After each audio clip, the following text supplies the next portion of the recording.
L'échiquier international, soyez les bienvenus. Guerre de l'ex-américano-sioniste contre l'Iran, jour 8. Où en sommes-nous réellement? Le brouillard de la guerre se densifie au fil des jours. Les Américains et leurs alliés contrôlent étroitement l'information, rendant difficile parfois toute évaluation précise. Les bombardements iraniens en territoire occupé sont frappés d'interdiction de filmer par les autorités militaires sionistes. Contrairement du côté de Téhéran, puisqu'une équipe américaine de CNN a été autorisée d'investir les lieux.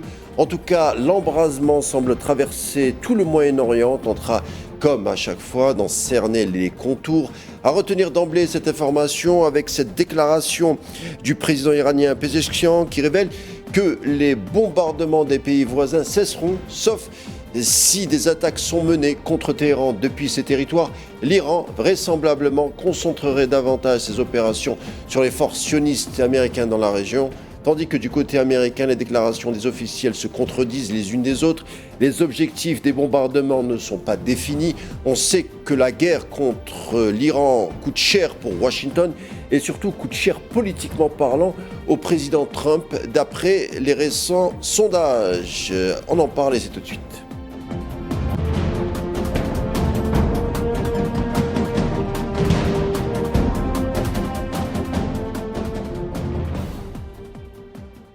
On l'a vu ces derniers jours, les bombardements iraniens en territoire occupé mettent à rude épreuve les défenses antiaériennes sionistes. Et fait rare, surtout, on le sait grâce aux témoignages de quelques journalistes sur place, la censure devient folle en territoire occupé. Les militaires sionistes sont en train d'enregistrer des pertes, d'après d'ailleurs ce que nous révèle le Washington Post, y compris par rapport à cette censure. On lit par exemple dans l'édition de ce matin, Ben Gvir et Krahi répriment la couverture par la presse étrangère des dommages de guerre en Israël. Le mot d'ordre est donné, y compris du côté des médias occidentaux. On a surtout enregistré un manque au niveau des appareils d'interception des missiles israéliens, des missiles iraniens, pardon. On en parle, le tout avec Gilles-Emmanuel Jacquet. Bonsoir. Bonsoir, merci pour votre invitation. Politologue, enseignant en relations internationales et vice-président de l'Institut international de recherche pour la paix à Genève. Encore bienvenue. Merci. Alors Gilles-Emmanuel Jacquet, voilà une semaine que les bombardements contre l'Iran ont débuté, les fronts se multiplient, on a le Liban, on a les Kurdes, on a les Houthis, l'économie mondiale est impactée, mais au-delà de l'enjeu de l'économie mondiale, du pétrole bien entendu, quel est l'objectif du conflit concernant l'ensemble des protagonistes? On a du mal à comprendre par exemple quel est le but poursuivi par Washington et son allié. Bon, il est vrai que les États-Unis n'ont pas défini une stratégie avec des buts de guerre extrêmement clairs, bien que, à travers les discours de Donald Trump ou d'autres personnes, d'autres membres du gouvernement américain, eh bien, on a, comment dire, un scénario qui pourrait ressembler, par certains aspects, à ce qui s'est passé au Venezuela, c'est-à-dire changer le gouvernement, le leadership, jusqu'à ce qu'il y ait une équipe gouvernante qui soit un peu plus, comment dire, alignée avec les intérêts américains et évidemment, dans ce cas-là, israélien. C'est quelque chose qui met évidemment Donald Trump en porte-à-faux à l'approche des midterms, avec aussi sa base, on pourrait dire, populaire, que je n'appellerais pas isolationniste, mais plutôt non-interventionniste, qu'on appelle à la base MAGA, une partie de son électorat populaire. Et puis, au niveau d'Israël, ben, les objectifs sont plutôt annoncés fréquemment. À chaque fois que Benjamin Netanyahou était au pouvoir, il a toujours ramené sur la table la question du programme nucléaire iranien. Et si on regarde aussi certaines déclarations de Netanyahou et puis surtout de membres du gouvernement ou de sa coalition, on a un fond, alors messianique, religieux évidemment, eschatologique, ça on le voit souvent, mais qui appelle à non seulement un changement de régime, mais aussi à un démembrement de l'Iran. On se souvient par exemple cette carte qui circule sur un Moyen-Orient redécoupé selon le plan Oded Linon. Voilà. Et pour les autres protagonistes, bon, indirectement les pays de l'Union européenne ou de l'OTAN, pour certains, eh bien, une grande confusion, puisqu'on a l'Espagne qui se montre très critique, qui défend le droit international, qui rappelle certaines vérités et évidences par rapport à ce conflit, et encore une fois au droit international. Et puis, on a d'autres États européens comme la France ou d'autres qui, au contraire, sont très timorés et, par certains aspects, cherchent à excuser ou à se montrer très compréhensifs vis-à-vis de cette intervention israélo-américaine. J'ai insisté au tout début sur le facteur temps en parlant de ce conflit. En effet, plus le temps avance, plus cela semble être un enjeu politique pour Donald Trump et Netanyahou, je parle de politique intérieure, qui ont tous les deux du mal à partir avec de sérieuses affaires judiciaires. C'est un peu l'arbre iranien qui cacherait la forêt des dossiers judiciaires qui pèserait d'ailleurs sur les deux dirigeants. Oui, alors autour de Donald Trump, bon, il y a depuis son premier mandat beaucoup d'affaires qu'on fait remonter, la soi-disant connexion russe ou autre pour l'amener sur un impeachment, donc l'empêcher de gouverner et le destituer. Et plus récemment, c'est avec les dossiers Epstein qu'il aurait retenu pendant un certain temps. Alors après, il y a énormément de spéculations sur ses intentions et aussi sur l'impact que pourraient avoir ces dossiers. La politique intérieure joue un rôle là-dedans. Parfois, on semble ne pas le voir. Alors pour les États-Unis, ça va compliquer le mandat de Donald Trump, et puis ça va fracturer encore plus son équipe. Et puis au niveau du gouvernement israélien, ça on l'entend aussi souvent et la presse israélienne ne le cache pas non plus, il y a un timing assez particulier puisqu'à chaque fois qu'il y a un vote crucial pour maintenir la coalition ou qu'il y a une décision politique à prendre qui peut justement mettre, comment dire, l'existence de la coalition au pouvoir en Israël en péril, eh bien Netanyahou prend toujours une décision qui va le maintenir au pouvoir, maintenir cette coalition. Et souvent, c'est un échappatoire par des frappes, par des interventions dans les territoires voisins d'Israël. Ça peut être le Liban, enfin les pays voisins, pardon, le Liban, la Palestine, et puis ou bien l'Iran, comme on l'a vu aussi précédemment avec cette guerre des 12 jours. Il y a également cette autre mauvaise nouvelle qui vient de tomber pour Trump. En effet, une cour américaine ordonne le remboursement des droits de douane illégaux perçus ces derniers mois, illégaux d'après la décision de la Cour suprême des États-Unis, ce qui pourrait être évalué entre 130 et 175 milliards de dollars. Oui, alors c'est aussi un désaveu d'un des comment dire, points ou piliers de la politique qu'il avait menée. Et de manière générale, les démocrates et d'autres personnes dans l'administration vont mener une forme de bataille judiciaire, légale, ce qu'on appelle en anglais du lawfare, utiliser la loi pour faire avancer ses positions, pour lutter, si j'ose dire, contre un adversaire. Et il n'est pas impossible qu'il y ait aussi une autre question encore plus importante qui soit soulevée, que ce soit la base légale, la légalité de cette intervention en Iran qui soit soulevée, puisque on est dans un cas quand même d'intervention, même s'il n'y a pas de troupes au sol, et c'est quelque chose qui soulève des questions au Congrès. Certains disent que le président passe outre justement l'institution parlementaire, le processus habituel aux États-Unis, mais ça ne serait pas d'ailleurs la première fois, puisqu'on a déjà eu beaucoup d'autres interventions limitées qui ont été menées dans le passé, encore une fois, la guerre des 12 jours par exemple. J'ai demandé à Scott Bessent, qui est le secrétaire au Trésor américain, de rompre toute relation avec l'Espagne, déclare Donald Trump, parce que Pedro Sánchez, le Premier ministre espagnol, s'est dit opposé à l'utilisation de son territoire pour des éventuelles opérations contre l'Iran. On le voit, hein, quand Trump n'obtient pas ce qu'il veut, il s'adonne tout de suite à la menace comme un adolescent. Sauf que là, c'est le président des États-Unis doté d'un immense arsenal militaire. Vous, en tant que chercheur, en tant qu'enseignant, ce facteur Trump interpelle, je parle de ça, de cette psyché inquiétante, puisqu'elle joue un rôle malheureusement dans la prise de décisions qui peuvent chambouler beaucoup d'aires géographiques. Il lui reste au moins 3 ans à la Maison-Blanche. Où est donc passé, selon vous, le fameux Trump, président de la paix, candidat qui voulait en finir, en tout cas avec les guerres de Biden et Obama au Moyen-Orient? Qu'est-ce qui s'est passé? C'est un peu tout le débat qui agite de nombreux commentateurs politiques dans les médias mainstream, dans les médias alternatifs, sur les réseaux sociaux. C'est quid donc du programme originel de Trump qui l'avait porté au pouvoir?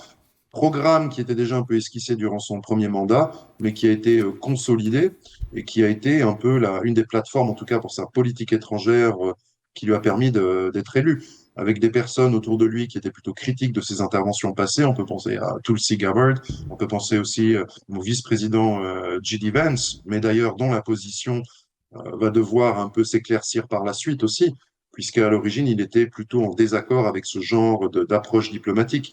Et plus généralement aussi, ce qu'on voit sous Donald Trump, c'est une diplomatie coercitive qui a été menée déjà dans le passé par les États-Unis, mais qui semble plus brutale parce qu'elle semble ne pas avoir beaucoup de considération pour les règles diplomatiques habituelles. On peut rappeler par exemple que cette intervention, ce conflit actuel a démarré alors que des négociations étaient en cours avec l'Iran et que les Iraniens cherchaient une porte de sortie pour ne plus avoir de sanctions, pour avoir un programme nucléaire civil contrôlé. Il n'y avait aucun intérêt, par exemple, de la partie iranienne à ce qu'il y ait un conflit qui redémarre. C'est une politique de démonstration de force où les interventions sont limitées, comme on l'a vu au Venezuela, eu égard à des problèmes économiques aux États-Unis, à des problèmes touchant l'armée américaine, sur les stocks, par exemple, Mhm. aussi à l'avenir sur la possibilité des États-Unis de se réapprovisionner en missiles. Donc certains diraient ce sont des démonstrations de force, d'autres diraient encore ce sont des fuites en avant, mais ce n'est plus exactement la même manière de faire du point de vue de la diplomatie coercitive telle qu'elle a été pratiquée par les États-Unis pendant longtemps, où la force était souvent très bien masquée, enrobée de diplomatie, de pression qui était plus subtile. Maintenant, c'est plus direct, et ce genre, pour conclure, de menaces d'utilisation de sanctions, bon, c'est pas nouveau avec Donald Trump, mais ça n'a pas toujours en fait l'effet escompté, puisqu'à un moment, les pays en question, notamment pour les pays du Sud, on l'a vu, à la longue, ce genre de menaces ben, les a poussés à chercher des alternatives. Concernant cette guerre en Iran, il semblerait qu'il y ait une forme de cacophonie quand on s'appuie ou on suit les déclarations, on tente de suivre les déclarations des officiels du cercle Trump, y compris Trump lui-même, après avoir dit que les États-Unis bombardaient l'Iran pour libérer le peuple iranien. Aujourd'hui, le ton a changé complètement. Par exemple, Pete Hegseth, le chef du Pentagone, hier sur 60 Minutes, a affirmé que les seuls qui devraient s'inquiéter aujourd'hui au sujet des bombardements, ça serait les Iraniens. On a souvent changé de version. Trump et Marco Rubio, J.D. Vance parlaient de bombardements pour détruire le programme nucléaire iranien. Ensuite, Trump nous dit que la mission porterait sur un changement de régime.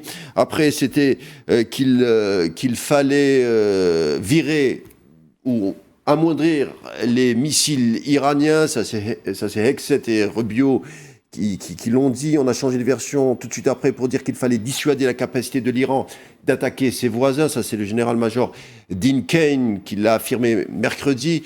Après 2 jours, on a Rubio qui nous redit que c'était finalement la bonne décision de frapper l'Iran, car les sionistes allaient attaquer de toute façon et qu'on savait que les Iraniens allaient riposter. Avec tout ça, on semble faire passer l'administration de George W. Bush comme étant d'éclair, puisqu'on a du mal à comprendre ces déclarations qui sont complètement contradictoires. Oui, alors en même temps, ce n'est pas, nouveau dans la manière dont le gouvernement américain justifie des interventions à l'étranger. Dans l'histoire des États-Unis, on avait eu en 1898, au moment de la guerre contre l'Empire espagnol, les États-Unis avaient proclamé la libération des Philippins et des Cubains du joug espagnol pour ensuite occuper ces territoires et faire face à une résistance locale. On a vu aussi dans le cas de la guerre en Irak. Alors, il est vrai que la stratégie de communication de la part du gouvernement de George Walker Bush à l'époque avait l'air plus structurée, même si elle a changé. On se souvient qu'il y avait eu l'histoire du Yellow Cake provenant du Niger. Il y avait eu la question des armes de destruction massive. On avait aussi parlé de démocratisation et on avait sorti du chapeau des opposants en exil comme Chalabi ou d'autres. C'est un peu la même chose qui se répète, mais on a l'impression que cette fois-ci, il y a bien plus d'opposition dans le monde à cela, en tout cas de condamnation ou de désapprobation. Et puis, il y a aussi peut-être le fait que cette opération, même si elle a dû être planifiée évidemment, on a l'impression que c'est un peu, que les Américains, pour un terme anglais, rush, qu'ils sont un peu pas en panique, mais qu'ils accélèrent le mouvement et que tout cela ne semble pas complètement réfléchi et bien dosé en termes d'intensité.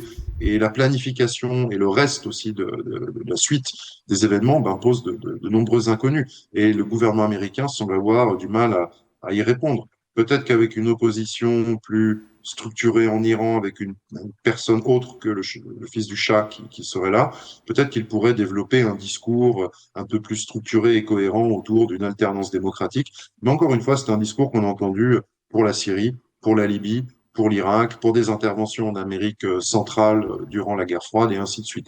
C'est juste que cette fois-ci, dans ce brouillard de la guerre, comme vous l'avez dit au début de l'entretien, il y a énormément d'informations très contradictoires qui ne viennent pas seulement des différentes régions du monde protagonistes, mais aussi finalement des acteurs principaux que sont les États-Unis eux-mêmes ou Israël, où on a du mal à mesurer aussi l'impact de ces attaques. La guerre, ce n'est pas aux Américains qu'on l'enseignera, se gagne aussi par l'image. Et si on met dans la balance, depuis le début de cette guerre, les déclarations des officiels américains qui sont contradictoires, mais vous avez dit que finalement, ça contredisait pas la stratégie de la communication de l'impérium américain. À chaque guerre, on s'adapte au fil des séquences. Et il y a un autre fait beaucoup plus grave concernant cette guerre en Iran, c'est la destruction de l'école de Minab par des frappes américaines qui ont fait 165 morts, 165 morts, dont 100 jeunes filles âgées entre 7 et 12 ans, reconnues par CNN et l'UNESCO, qui parlent d'une grave violation du droit humanitaire. La guerre de l'image débute très mal pour Washington et son administration Trump, visiblement.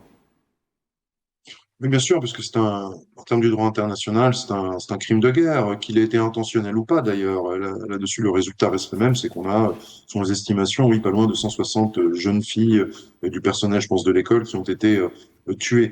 Alors, à cela aussi, on a une guerre de l'image de tous les côtés. Et les États-Unis et Israël, par exemple, montrent la panique des gens dans les pays du Golfe ou en Israël, en laissant entendre aussi que ça serait de la part de l'Iran des attaques délibérées de terreur.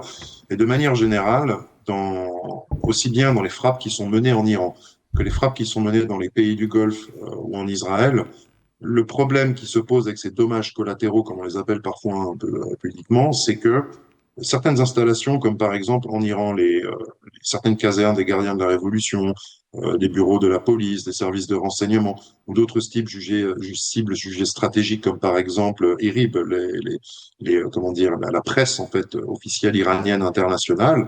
Ces bâtiments sont bombardés. De même, on l'a vu à Erbil avec un hôtel qui a été touché. Certains ont dit que dans l'hôtel, il y aurait eu du personnel militaire américain qui séjournait, ce qui d'ailleurs est une brèche du droit international, puisque cela expose les civils à de graves dangers. Donc cette image aussi des souffrances des civils de tous les côtés, elle est utile pour la propagande de guerre, de chaque camp évidemment. Mais on a l'impression que dans les pays occidentaux, ces souffrances en Iran, et puis ces souffrances aussi d'ailleurs au Liban et en Palestine, puisqu'elles n'ont pas cessé, finalement seraient la faute de ces gouvernements sur place qui ne sont pas démocratiques et qui ont provoqué finalement tout ce malheur qui s'abat sur leur population. Et c'est souvent ce qu'on entend de la part des gouvernants américains ou israéliens. C'est comme l'illumination de l'ayatollah Khamenei. Khamenei est le méchant, donc c'est normal de le tuer. On a le droit de tout faire avec un méchant, d'après le récit des médias occidentaux, de le tuer même sans procès et même tuer ses successeurs. Même parfois, dans certains cas, kidnapper un président comme le président vénézuélien. Même vous, en tant qu'enseignant en relations internationales, que dites-vous à vos étudiants sur cette échiquier mondial qui est en train de s'esquisser avec ces menées qui n'ont plus rien à voir avec les relations internationales, ou en tout cas le droit international? Ces crises, ces événements ou ces pratiques des kidnappings, des assassinats de personnages religieux, politiques ou de personnalités militaires ou autres, ce n'est pas nouveau dans l'histoire de l'humanité, mais par contre, on a l'impression que ces actions sont de plus en plus répétées, sont de plus en plus fréquentes. Là où il y avait parfois des excuses et qu'il fallait du temps avant de savoir ce qui s'était réellement passé, on a l'impression maintenant que le gouvernement américain et israélien, comment dire, s'embarrasse moins de fournir des excuses qui auraient une apparence d'acceptabilité et que le droit international et en particulier la Charte des Nations Unies et l'ONU semblent de plus en plus avoir du mal à répondre à cela, de plus en plus de mal à être respectés, ce qui amène aussi à une crise du multilatéralisme qui n'est peut-être pas nouvelle, mais ce qui n'est pas rassurant, c'est qu'elle ressemble à certains égards, pas à tout point, mais à certains égards, à la crise du multilatéralisme qu'on a pu avoir, par exemple, avec la Société des Nations à la veille de la Seconde Guerre mondiale, où finalement le jeu des puissances, quelles qu'elles soient d'ailleurs, avait neutralisé en partie, ou en tout cas rendu ineffectif l'organisation en question, la SDN. Et aujourd'hui, on voit cela avec l'ONU, malgré d'ailleurs des condamnations de certaines agences de l'ONU, égard à ce qui s'est passé à Minam ou ailleurs, ou des tentatives de certains États de faire des médiations. On a l'impression qu'il y a une confrontation entre les grandes puissances qui s'accélère, qui s'étend de plus en plus et qui semble faire de moins en moins cas du droit international et même parfois aussi des principes que certaines de ces puissances avancent pour justifier leurs interventions. Les États-Unis, nation guerrière par excellence, dotée d'un arsenal militaire surpuissant, mener des guerres, c'est une chose, mais peuvent-ils les financer, les Américains? Selon le département du Trésor, la dette fédérale américaine atteint plus de 38 800 milliards de dollars, c'est-à-dire 120% du produit intérieur brut.